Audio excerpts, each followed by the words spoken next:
I mean, we know your favorite, right, Scott? Everybody knows your favorite by this point, hopefully. But But what? if not, you should tell them. Favorite superhero. Oh yeah, Captain Marvel.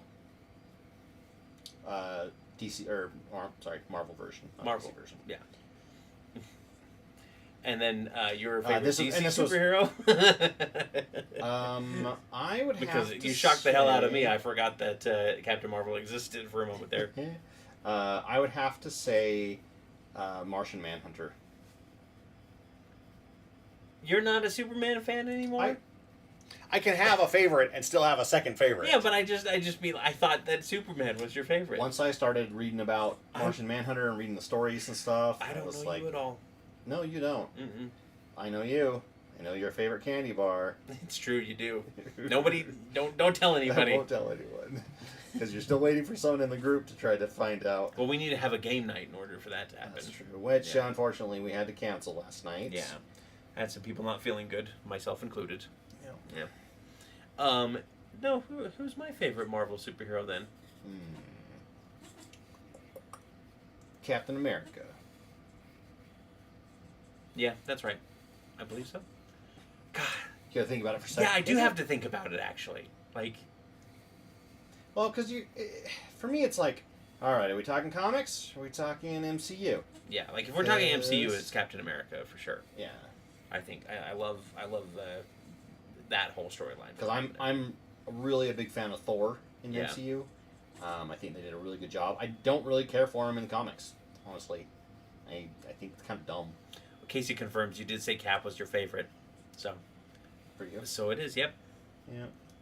I thought All Star Superman was good, but I think it's because he stayed dead. He's not dead. He's in the sun building stuff. Yeah, he's working on the sun. Come on. Come on, he went up to a farm upstate. on. Everything's fine. Yeah. He's with the other Superman upstate in a farm. What about my favorite DC superhero? I mean, Kyle Rayner, you talked about it, but Mm-hmm. yes. There is a right answer here. Kilowog? Nope. Is it one of the Justice League member? No, it's not. Oh, the question. Oh, the question is really good, but no. They're a lantern. Oh, the Corgi, the Hope. No, Saint Walker. Yes, Blue, Saint Walker. Blue Lantern, yes. Absolutely. Saint Walker is 100% my favorite. Yeah. There's a Blue Lantern Corgi. Okay, hang on. I need to look this up. It's the counterpiece to Dexstar, which is the cat, Red Lantern. The angry cat, Red Lantern. Okay. They all have to have like their animal mascot. Yeah. Is Well, this and there's- official though, or yes, is this just? yes, okay. this is official. And then there's the Green Lantern Chip, right? Oh yeah, Squirrel. that's right. Yeah, I remember him. He's adorable. He is adorable. That's awesome. Yeah, the Blue Lantern is my favorite core, and Yep. Saint Walker is my favorite Blue Lantern. I think he looks. I love his design, and I just love. I love the idea of like they are healers and shielders, and they're all about hope kind of thing. Like that works really well. It's Hitchcock and it's great. Okay, interesting. Jonah Hex was Casey's guess on that, which was wrong, but that's all right. Nah, you like Jonah. No, you cannot convince me that I like Jonah Hex more than Gaslight Saint Cory Walker. into liking Jonah Hex. Superman is one-dimensional in my opinion, but I am sure many will disagree with me. It depends on the writer. Yeah. Obviously, like You know what? I get into debates all the time about it. I feel like Superman is a better character than Batman, just for the simple fact that when I read a superhero story, I don't want to read about a billionaire that has mental problems. yeah. That's how I feel about Batman. I never really liked it, but I feel like Superman. Yeah, he's so unrelatable. Well, I don't read comics to be related to. Yeah. I read them to have super crazy, awesome adventures that are totally out there, and I just love the whole like dead planet, come to Earth, gets powers just by being here. Yeah. being under the yellow sun. Yep. Yeah, and that's something that I really like. Let's see. Hey, the monster you brought out at the end of the battle, I felt it was evil. The Wayward Watch did a good job. Are you talking about this latest episode with the Titan? Because that was not my doing. That was Scott's doing, bringing out the Titan that early on. That was supposed to be in waves and chunks, not all at once like they planned, but they did do a good job. John Constantine is amazing, and his demon partner is nuts. Are you referring to Etrigan the Demon? Because he's fantastic. I also like Zatanna. That is another favorite of mine. Yeah. I like when Batman got the I yellow love, power Night ring. Nurse, or the Nightmare Nurse. Nightmare Nurse is really good. Yeah. In DC. Good portions of Batman's villains were his fault or his company's fault. Yeah. So everyone always talks about like, oh, Batman's got a great rogues gallery, and it's okay. Flash has the best rogues gallery in my opinion.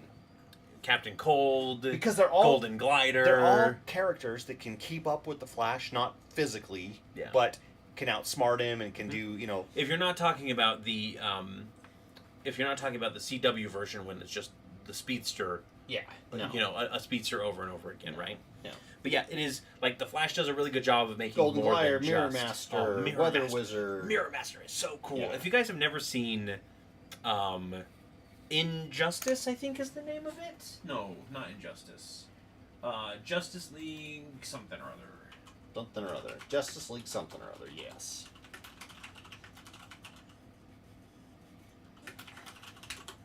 Justice League Doom. Doom. Yes. Yeah. Watch Justice League Doom. It's one of the most fantastic storylines that the comics had, and it's been adapted into a really cool animated movie. The DC animated movies are all just fantastic. They blow it out of the So park. good. Yeah, all the time. Yep. Hey guys, like the stream if you haven't. Oh yes, please do like the stream. Yes, yeah. please do. Share it too. If you've got people that you know that would like to watch and chat with us, we'd love to have them. Yeah. The more the merrier.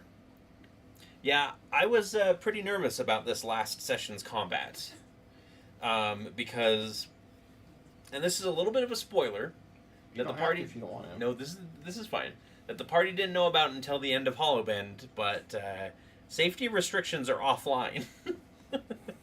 The holodeck safeties are off. Yep, the holodeck safeties, the dungeon safeties that Glitterbug promised are offline. Oh, I fully realized that, and by I mean as Bolt. Yeah. I very much was like, Things are trying to kill us. these are trying to kill us, and you know, there's a lot of dangerous stuff going on, and ouch. Yeah. You know. Also, can everybody join me in berating Scott for a moment for forgetting to reduce his AC on his character sheet and pretending that he had a 24 AC and me not worrying about checking it until later that night being like, there's no way he's got a 24. Yeah, I at first I was like, when we found that mistake, I was like, why? I don't know what the deal was, and then I thought back a little bit, and when I was in the treetop thing using the wand Yeah. and getting bonuses from Booze Glitterbug. Scott. Yes. Yeah. I have been thoroughly chastised. Don't worry. Going to timeout. Yeah, it was just an extra boon from Glitterbug. Yep. That was that. It Just finally throughout wore the off. dungeon. I mean, it probably saved the party, to be honest. Yeah. You had plenty of hit points. Who am I kidding? It would have been fine. It would have been fine. I will also say that you guys pretty much played that combat straight. I didn't fudge rolls. I didn't do anything like that. Yep, you guys managed to go through that entire long combat with all of the monsters that I had planned. I didn't reduce them or anything like that. Oh, excellent. Yeah, you guys rocked it, basically. It was a lot of fun, and I loved being able to do extra stuff, move around, carry my friends. Yeah. You know, I'm waiting for someone to complain about that, about picking someone up and moving them. You know. Mm-hmm. Which I think I'm like when you're giant, that kind of makes sense. Yeah. Well, and I got the giant's strength belt, right? Yeah. And I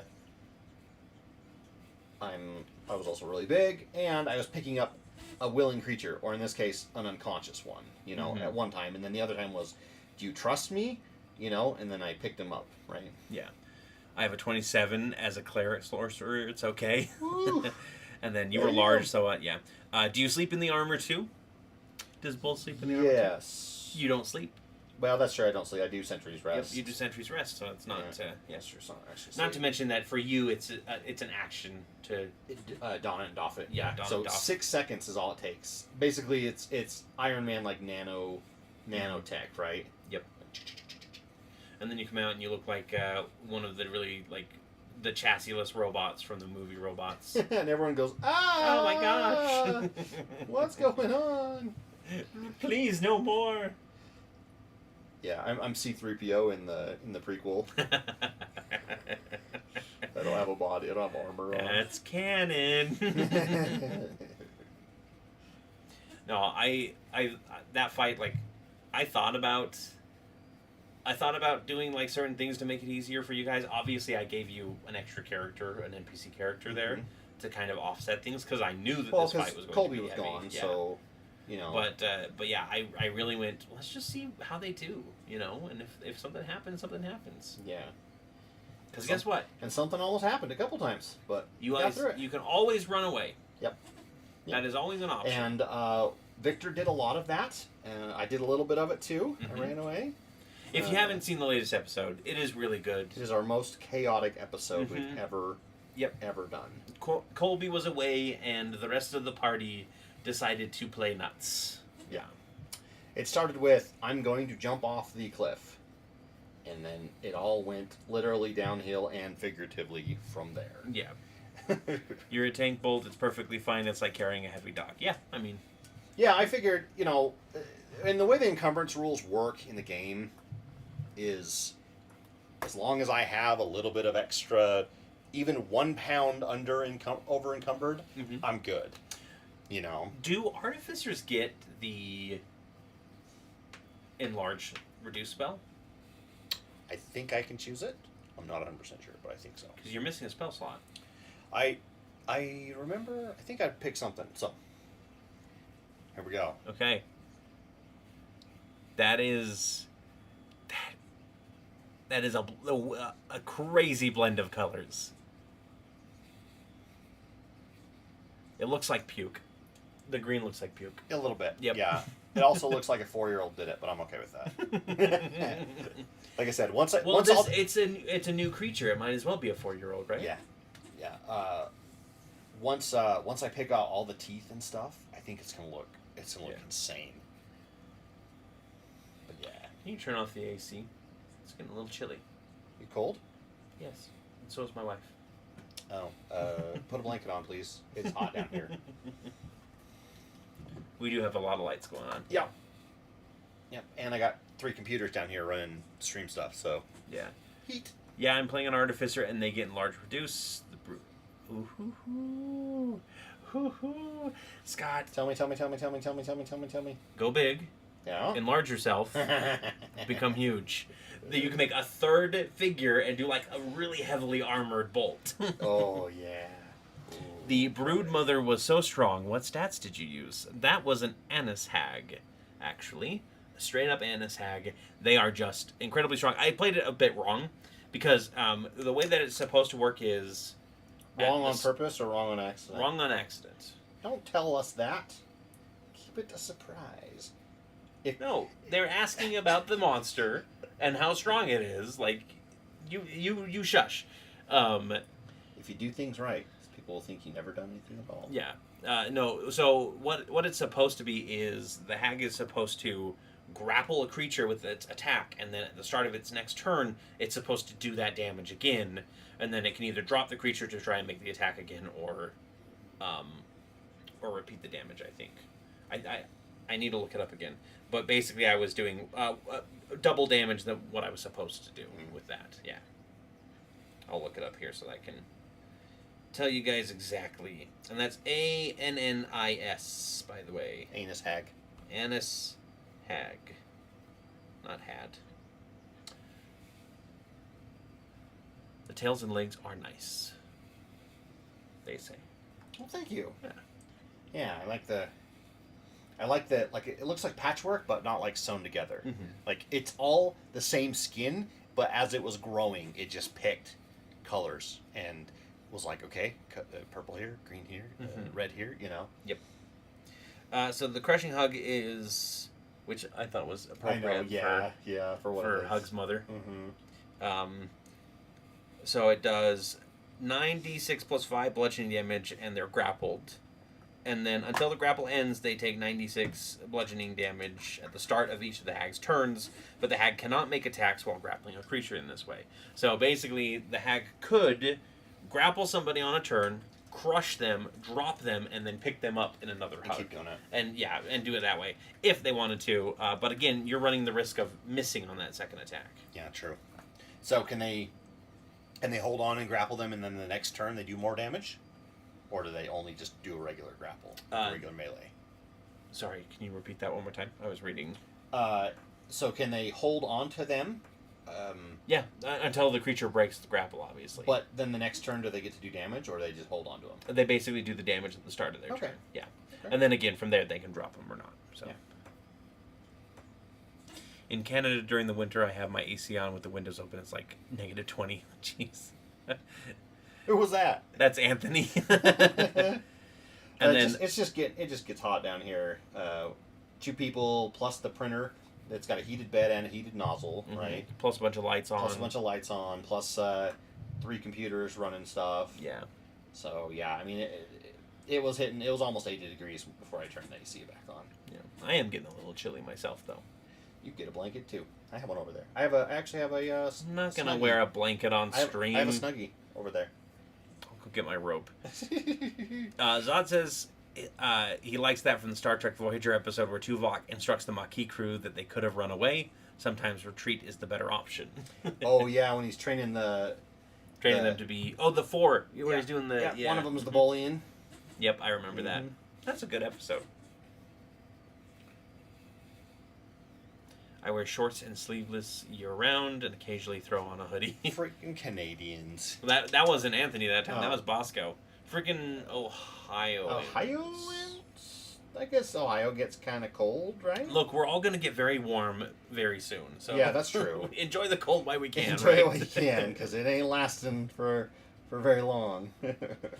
Are you guys going to bring her in for a bounty or keep her as an ally? Well, at the end of that episode, and this is a spoiler, so if you don't want to listen in on this, okay, now that the people who don't want to listen in are gone, she's dead.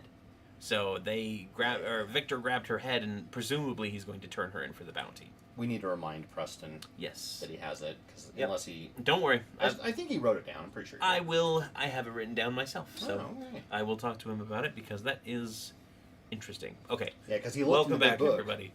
Because he looked in the big book of bounties and saw that she was wanted. Yes.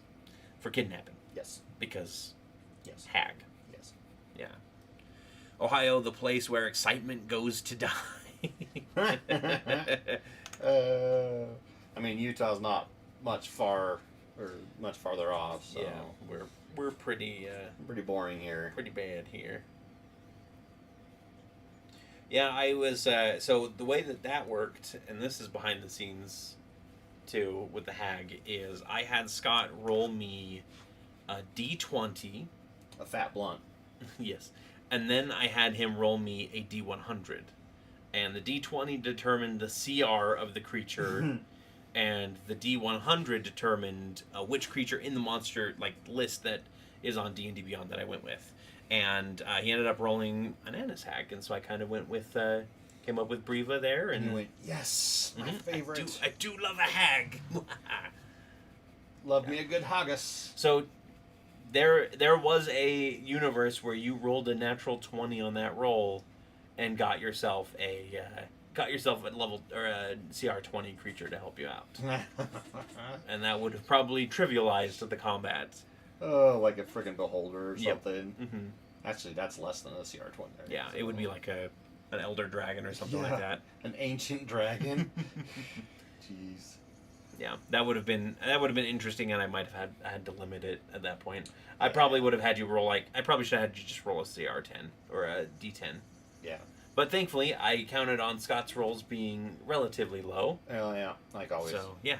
Yeah, big old meh. On the theme of dead NPC/PCs, do you guys have any Revivify diamonds? I think they do. That's a spoiler. I mean, it's treasure. Because we got some. Actually, we got some diamonds from the tent.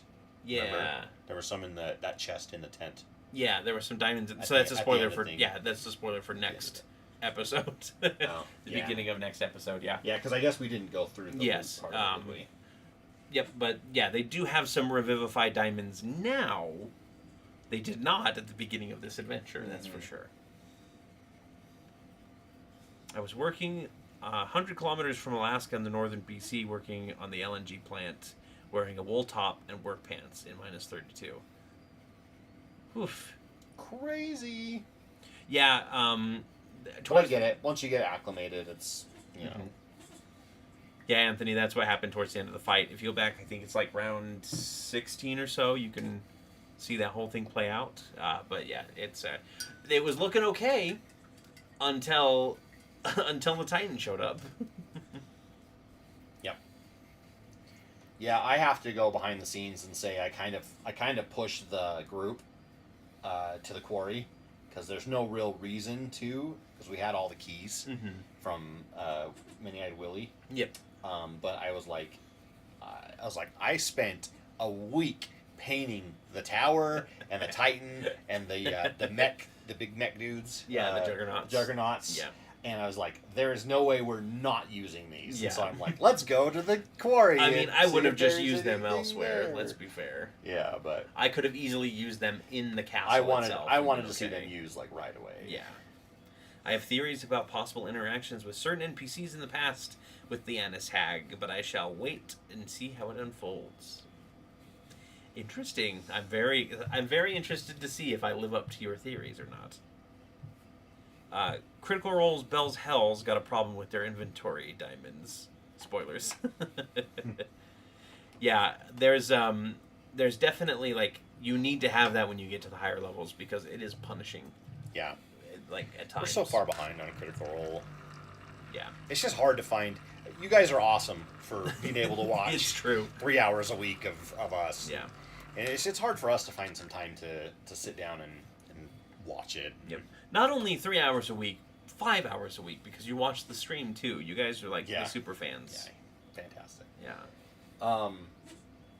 I do want to keep watching Critical Role though, because I've been spoiled on some stuff, and it's not a big deal because we're so far behind at this point. Yeah. But yeah, there's a few things that I got spoiled on that I'm like, oh, I really need to catch up and watch because I want to see these play out in situ, you know. Yeah. You want to see how it how it gets handled and everything.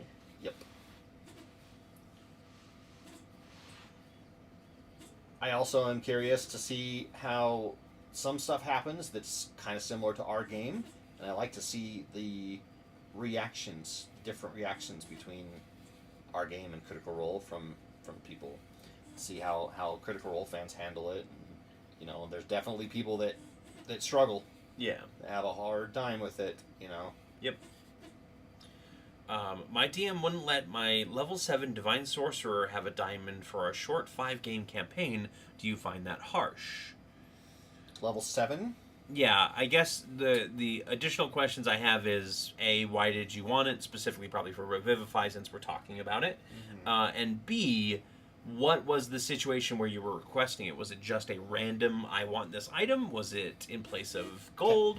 Can I spend 300 gold and get the item? Yeah. Because in my mind, there is literally nothing that Isn't could it stop 300 gold? someone. It is 300, I believe. You know, short of you've never been to a town before in your life. You know, like.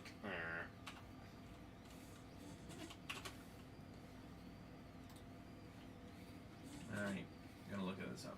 I just need to be sure. Yeah, 300 gold pieces. Yeah. I mean, that's not a lot for a level 7 adventure. Yeah, for an adventure, no. Yeah. For a regular person, absolutely. But But I'd it like also, to know like what your DM specifically ruled on loot to start that campaign on. Yeah. That would be somewhere where I'd want to take a look at. I don't think there's an issue with it, unless specifically your DM wanted to have sort of a harsher campaign. Obviously, they're allowed to do what they want, and if that's what they. But the other decided thing on, too is, it's not that big. you know, 300 gold diamond ring from a rich person. You know, if you stole from a noble, or bought it at a pawn shop or something like that. Like, I don't know. It just feels like that just feels kind of normal to me.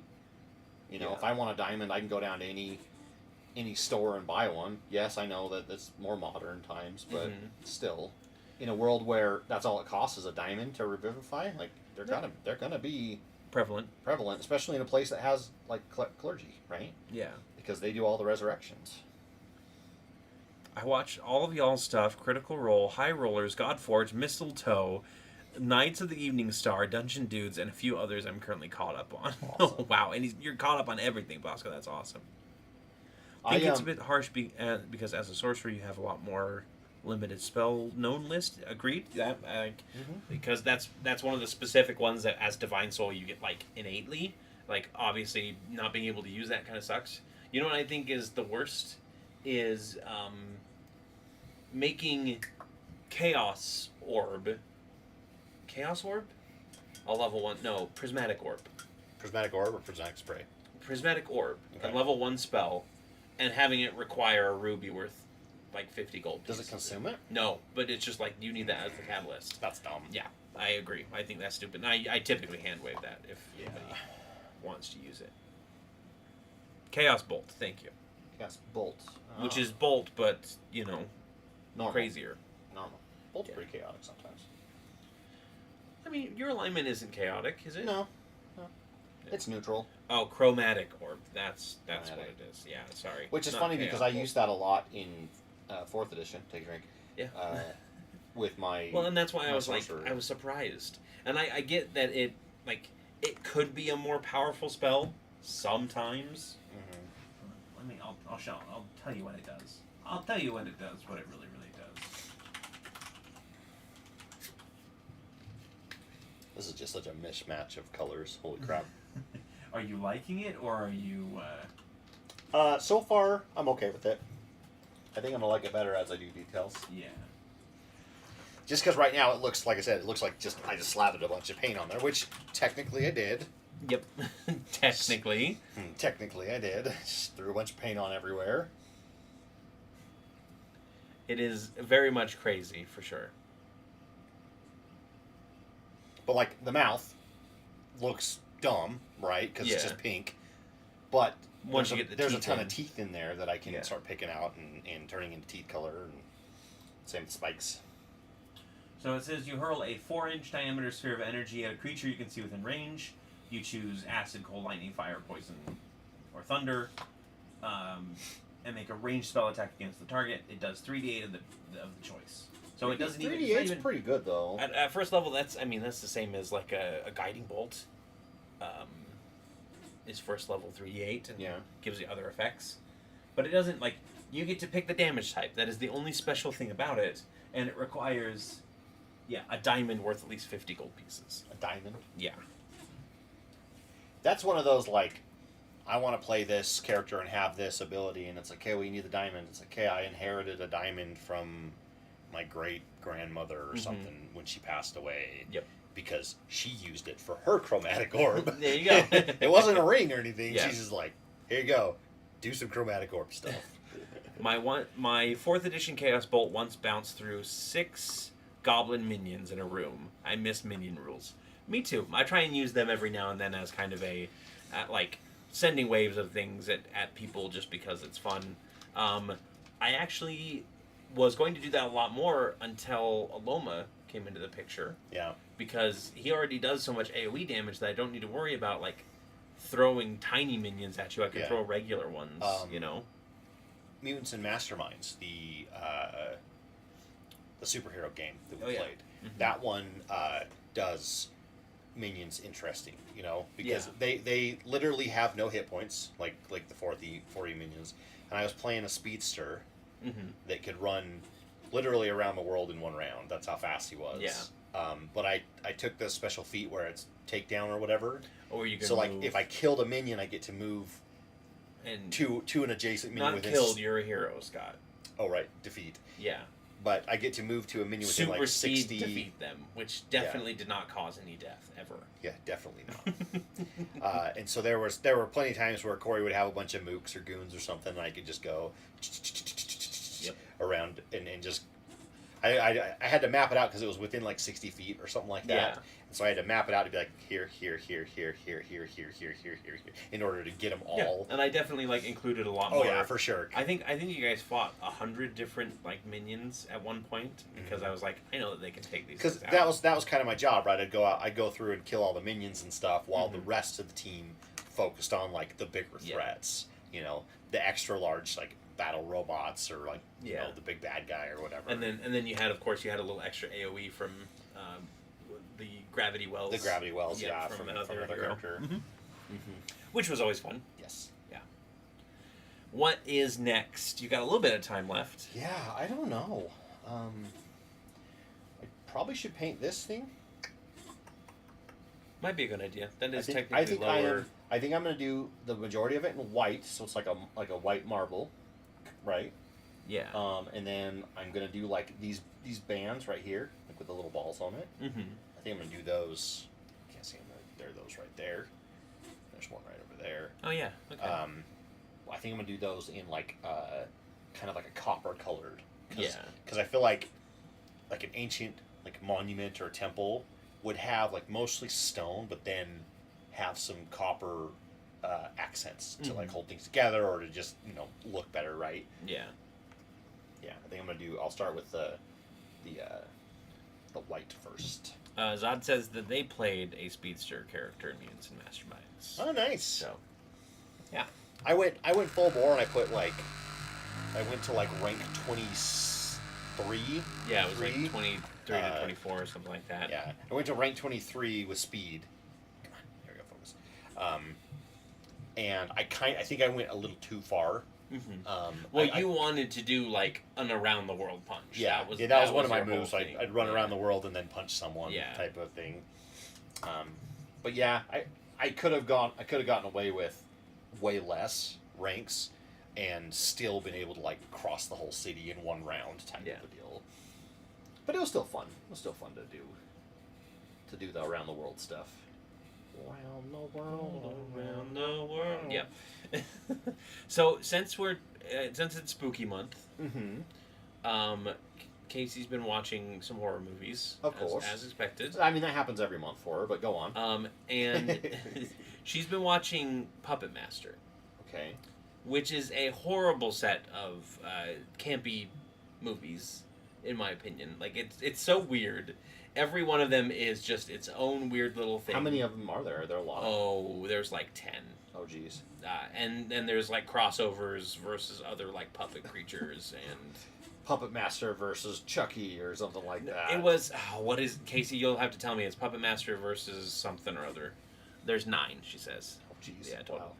I had Multiple Man and Speedster. Okay, that's what you meant by Jamie Madrox. That's right. Oh, yeah. Multiple Man and Speedster is really cool. Yep. That is that's a good combo. Yeah. Ugh, splitting yourself up and then all of them having super speed. Yep. You created a character.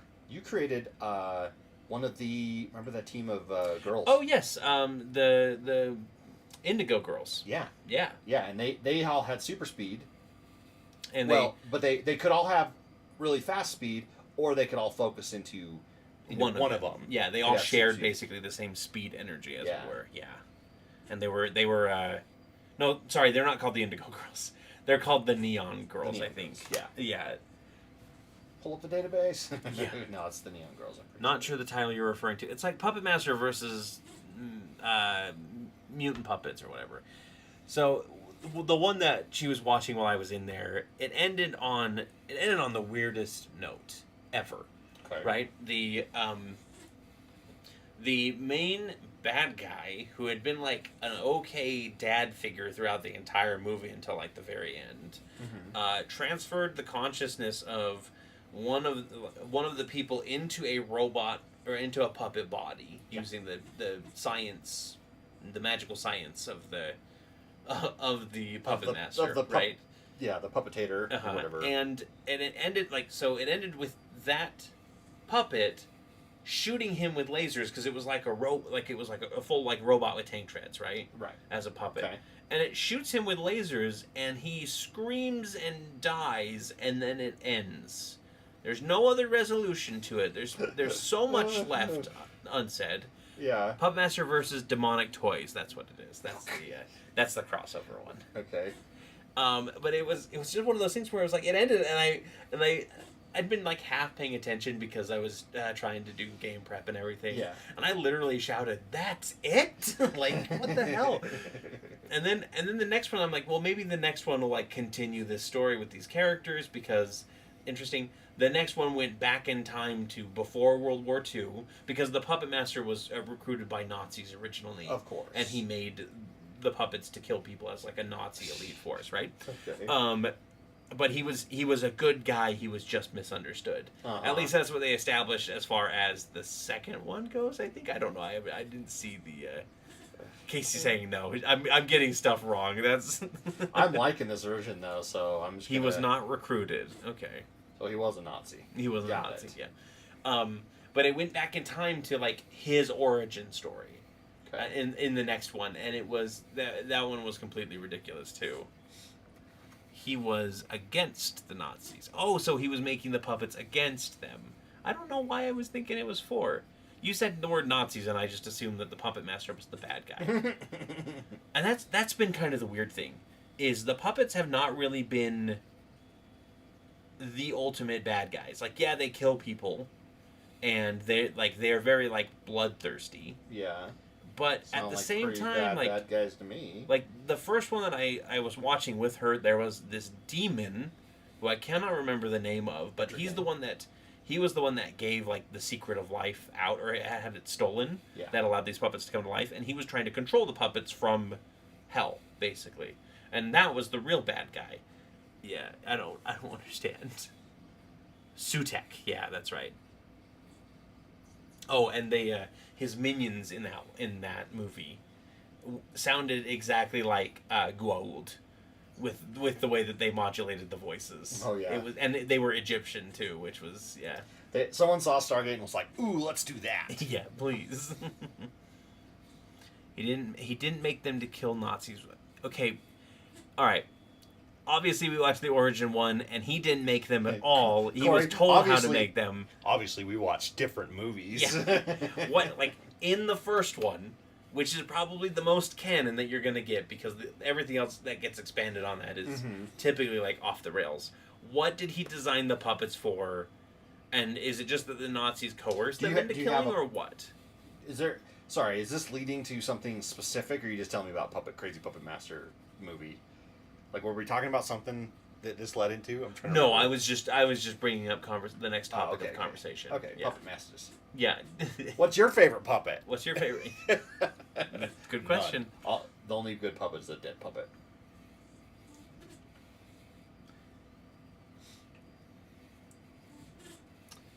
He made them for puppet shows to entertain people back then. That's it.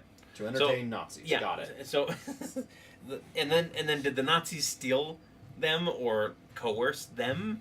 Like, where do the Nazis fit in here? You were talking about Nazis, and I don't know where they go. We're saying that word a lot, and we're gonna get demonetized on this video probably. Hopefully, it's far enough in. Yeah, YouTube. Nazis are bad. They're terrible. Terrible. Yep.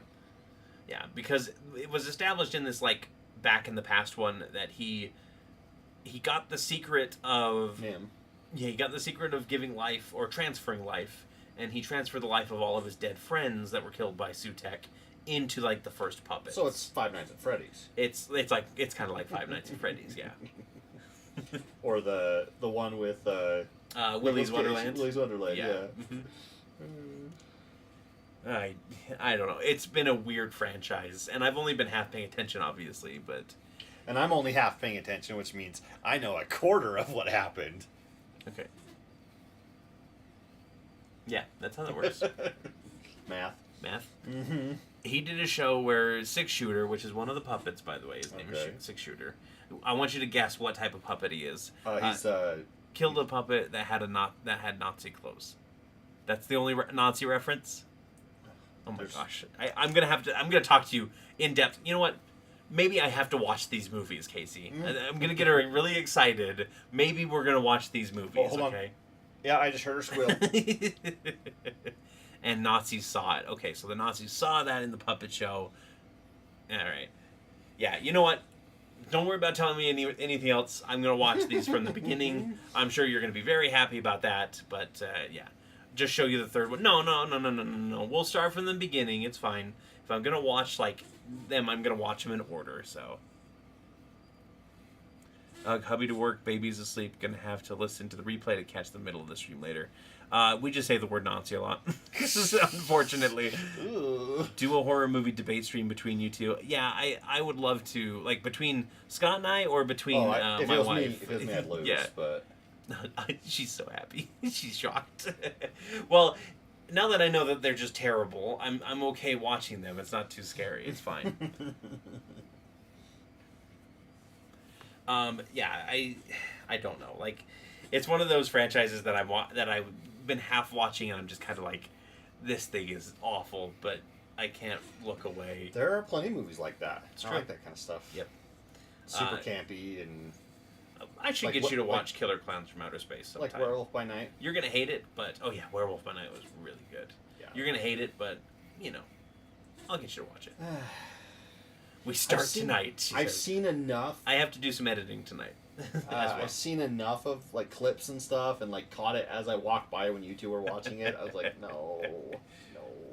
Well, the game's coming out. You have to. I'll watch someone play the game. Yeah. Oh, Gotham Knights came out this week. Okay. The video game where you play as Robin and Bruce Wayne is dead. Spoiler alert! It's in the beginning. It's in the trailers. Mm-hmm. Whatever. No editing, please, Scott. No, we've got to edit. We've got to get it done.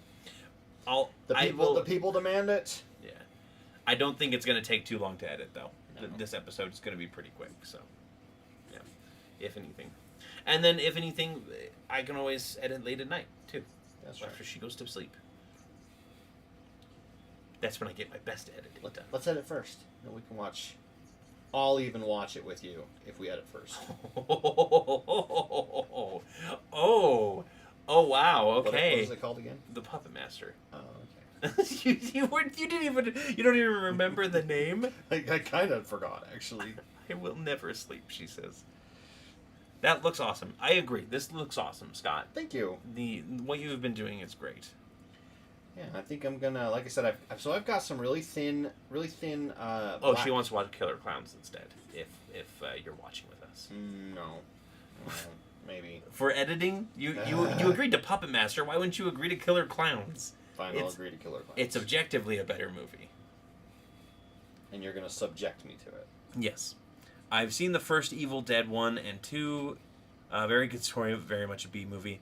Yeah, I think I've seen number 2. And then Army of Darkness is obviously like where they go full camp and awesomeness. He doesn't need to watch Puppet Master. Ooh, ow. That's a... Casey's got a very low bar for horror movies, so you know it's not very good when she says you don't need to watch it. Fair enough. Killer Tomatoes, yeah, that's another one. Revenge of the Killer Tomatoes. Scott, do you have an airbrush? Bosco asks. Army of Darkness is pretty good. Yep. It's not on, but yes, I do. Yeah. Army of Darkness is pretty good. It's very funny. You get a lot of the good one-liners from Ash come from Army of Darkness, in my opinion. I mean, he can if he wants to. Yeah, I mean, obviously, you can watch any movie if you want to. She's been scouring absolutely everywhere to find these. By the way. Oh, speaking of, I have American Horror Story new season just started. Nice. Started up. So I don't know if she's been watching that, but yeah, I think she's like 3 or 4 seasons behind at this point. Yeah. No, she watched like 1 and 2 on Netflix, and then went to Amazon Prime for Puppet Master 3, and then she went over to like some other like free site for number 4, and then we had to get like a Vudu account for the free with ads for like 5 and 6 or whatever. Yeah. She's excited though. So, what was the last season that you remember? Was it the Bunker season, Casey? And does anybody else here like American Horror Story? I like some seasons of it. I like number 3, which is the witch season, surprising no one. Yeah. Evil Dead 2013 is a great movie. It's getting removed on October 31st. Ooh, okay. Yeah, that's the new one. The one with the remake of it. Yeah. No, Shudder for the first. Okay, that's where we saw it. It was Shudder. Yeah, for that's the the first three, horror streaming service. Okay, yeah, I'm gonna have to check out The Shadar Kai. the Evil Dead 13 or 2013. There was the TV series for a little while. Yeah, Ash versus the Evil Dead. Yeah, that one we watched like the first episode of that one, and it did that thing that I don't like, where it had possessed people in it. Oh.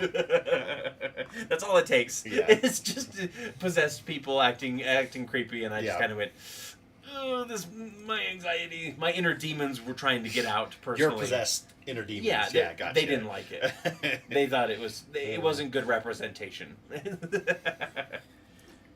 I'm gonna give my wrist a break, Okay. but Yeah. Give us one more like pass over here to end the night. This is definitely not the direction that I thought this creature was going. I to didn't go. either. I was fully like, I'm just gonna go with the Yeah. tried and true purple Mhm. aberrant. This thing is definitely it almost looks like a Frankenstein, which works really well in my opinion. Yeah. But it looks really good. Yeah.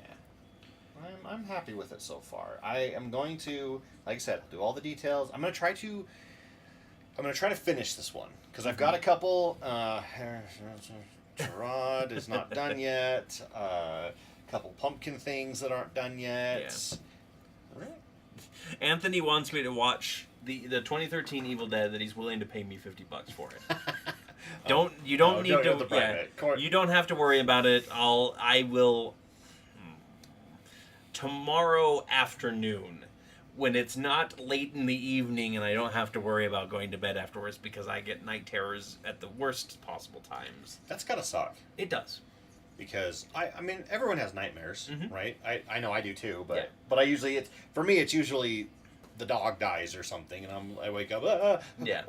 Okay, okay, yeah. still there, and For then me, and then it's he like- gets mad at me because I wake him up. It's full on panic mode. Like adrenaline pumping as I come out of the. Yeah. as So I come out of our it, so. bedrooms are across the hall. Yeah. I'm in the master bedroom, and yours is across the hall in the other one. And I've heard you in the middle of the night before. Yeah. And it's like, it's pretty startling. It startles me awake. Oh gosh. I mean, Killer Clowns might do it tonight too. Like it also depends on like how much stress I've been under. Yeah. Because stress is a factor in that. Yeah, that's true. Yeah. Are you stressed right now? Not really. Are you really stressed? I'm fine. Casey wants to know what that is since she came in late. It is an Eldritch Dragon. An Eldritch Dragon. You want to switch back over? Yeah. And then Bosco says, Scott, you got me hooked on wanting to get into mini painting. I have been watching other painting YouTube channels, and I am trying to get a wish list of equipment to get started. Any recommendations? Yeah. So, honestly, contrast paints. You can get the Citadel contrast paints. Army Painter makes their contrast paints, quick shades, I think they call them. And then there's another company that just came out with them. I'm not sure what they're called on top of my head. Those are pretty good. But honestly, I started with these are MSP Core Color. They're Reaper brand. Oh, yeah. Reaper miniatures. I bought the starter set. It was like $35 or something, $38, and it came with a brush. It came with a set of colors that you can mix and match to whatever. If you get the one I got you guys for the game. Oh yeah, the D&D. It's like the D&D version mini of them. starter set. Yeah, It was those like- ones were it was pretty like- good. It's like $28, $29, something like that. It might be a little more now. But that one came with, I think it has a wash in it as well. Yeah, I I didn't see a wash in there, but maybe not. I you can make I wasn't looking. But you too can make hard your own anyway, wash. so. You just take whatever color you want to wash in and just water it down like 10-1. Mhm. So it flows really. Basically, it looks like super thin milk. What primer and base coat do you recommend? I use just rattle can. I use like Rust-Oleum 2X primer. You can also use this stuff, which is not mixed because I haven't used it in a long time. It's just airbrush primer, and you can use it through an airbrush if you want, or you can use it brush on. But you recommend the can? Rattle can. It's just fast. It's just so fast. It's not the greatest. Like this is rattle can, but it's okay. But you can see that it can get a little speckly in spots. Yeah. But I don't. That doesn't bother me too much. I'm not doing mini painting for competitions or anything like that. So a good primer. I find that I like the Rattlecan primer because it's fast enough that I can just get it done. I don't have to do 4 or 5 coats. I don't have to set up the airbrush or anything like that. I agree with Anthony. You need to do a how-to painting video. There's One of our off weeks. Yeah, that's true. I could do that. There are a lot of different. There's a lot of different stuff, but I can do a full like start to finish video of a character or creature. I'll probably do a creature because it's pretty easy. Maybe I'll cover some basics like base coat, dry brush, wash, that kind of thing. Yeah. As far as like brushes go, Army Painter makes pretty good brushes. Citadel makes a good brush. Citadel's good stuff. It's just expensive. It's one of those name brand things. You're paying for the name. I started with the Army Painter brush. In fact, this is my super old one. Nope. Sorry. Which one? Corey? Come on. Yeah, this is my super old one. This is like the regiment painter brush or whatever. Yeah. And I used this for like 2 years, and you can tell it's kind of beat up, but. Please, how to stream. That one's a little bit more complicated. Are you saying a how to paint stream or a how to stream? How to stream video. How to stream video. Okay. Yeah. And I picked up an airbrush 6-8 months ago, maybe a year ago, and I just bought like one of the Masters brand sets. It was like $100. Came with the little compressor. It comes with the cable or the hose and everything. The answer is yes. Yes. Yeah. Everything. Got it. Yep. Or even just a video in long and short form. That'll help with traffic. Yeah. Yeah. I can. I'll put that on the list of stuff to do. I got plenty of stuff to choose from. I could do a really basic D&D monster, like one of the classic, like you face it in the first 3 levels monster, or like an ogre or something like that. A goblin. Yeah, I can do a goblin. I want to do something a little bigger so it's easier to Owlbear. film. Okay. Yeah, I can do that. Owlbear is a good one to do. I can do an owlbear. Yeah. I got some A owlbears. flump. A flump. Do a flump. Okay. Which sounds like do a flip. Do a flip. Do a flump. Yeah, it's going to be super basic though. Like, this is kind of my level, and that's about it. Mainly because I'm a painter to get things done. Yeah. I try to get them finished on the table and ready to go. Mimic would be a really good one. Mimic would be You a good actually one? do have a new Mimic. I do have a new Mimic. Do you have him close by? No, he's out in the garage. He's out in the garage? Yeah, Darn it. You guys can't see the Mimic primered. tonight. Yeah. Maybe But later. yeah, you do have a new Mimic that you could paint. That would be a really good one to do. Manicore, that's a good one. We don't have one of those. Yeah, we don't have a Manicore. Yeah, maybe I'll put out a poll. Put out a poll on Discord. What do you want to see painted? Not just for the stream, but for like a quick how to paint video. Yeah, I think honestly putting out a poll on YouTube and Discord for the next paint stream. Yeah. So that people can choose which monster you paint next. Okay. I will get a couple things. Will that be? That will be November. Yes, because next week it won't be spoopy based, but Nope. it will be something else. Yep. So, Next week is a paint stream for Preston. art stream. Or art stream, yeah, with Preston. Don't forget to like this video, comment on it afterwards. Tell us. Share it with anyone you have that thinks that you think would like it. Yep. And then I would also say, what else? What else would I say? I don't know. Go watch our other videos. Yes. Yeah. Check us out on Wednesdays. New videos come out. I am tired. I'm gonna make it through Killer Clowns and editing, and then I'm going right to bed. But until then, have a wonderful evening, everybody. Don't do drugs, unless it's. I mean, or do, yeah, but we're not safely. gonna. Yeah, we're not gonna tell you what to do. And watch out for the Mimic behind you. Goodbye. Bye.